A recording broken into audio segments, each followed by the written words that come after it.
The Hinge connection. It was a rainy evening when I swiped right on a profile that caught my eye. A charming smile, a shared love for obscure horror films, and witty banter in the bio. His name was Max, and after a few days of chatting on the Hinge dating app, we agreed to meet for drinks at a cozy bar downtown. As I entered the dimly lit bar, the smell of beer and old wood greeted me. Nervous excitement mingled with anticipation as I scanned the room for Max. Spotting him at a table by the window, I felt a surge of relief. He looked just like his photos, tall, with dark hair and piercing blue eyes. "Hey, you must be Sarah," Max said with a warm smile as I approached. I returned the smile, feeling a bit more at ease. "Yes, hi Max, nice to finally meet you." We settled into conversation easily, discussing our favorite horror flicks and sharing anecdotes about our lives. Max was charming, attentive, and seemed genuinely interested in getting to know me. But as the night progressed, I noticed subtle shifts in Max's demeanor, subtle enough to be dismissed as nerves at first. He glanced over his shoulder frequently, his smiles becoming strained. "Is everything okay?" I asked, sensing his unease. Max shook his head, his expression troubled. "Yeah, sorry, it's nothing. Let's order another round, shall we?" I agreed, hoping to ease the tension. But as we continued talking, I couldn't shake the feeling that something was off. Max's eyes darted around the room, and his responses grew increasingly vague. Then, he abruptly changed the subject. "Do you believe in the supernatural, Sarah?" I raised an eyebrow, intrigued despite myself. "I'm open-minded. Why do you ask?" Max leaned in, his voice dropping to a whisper. "Because I've experienced things that aren't of this world." A chill ran down my spine. Was he joking? Testing my gullibility?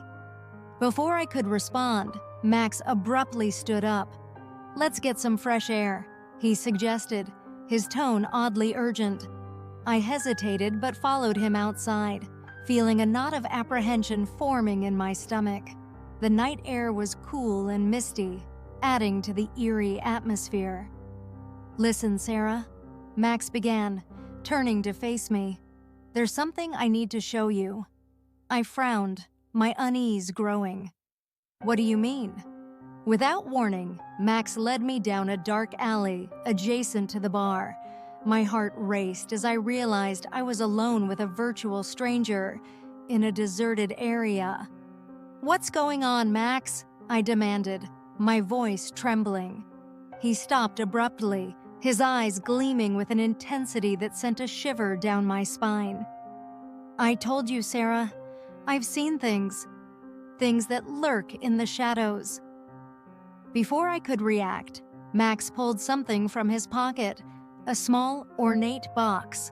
He opened it, revealing a peculiar object, an ancient-looking talisman carved with strange symbols. "This," Max said, his voice low and urgent, "is a key to another realm, a realm where nightmares become real."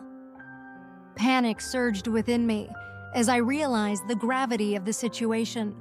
Max was not who he seemed. A casual date turned into a descent into madness. I turned to run, but Max grabbed my arm, his grip like iron.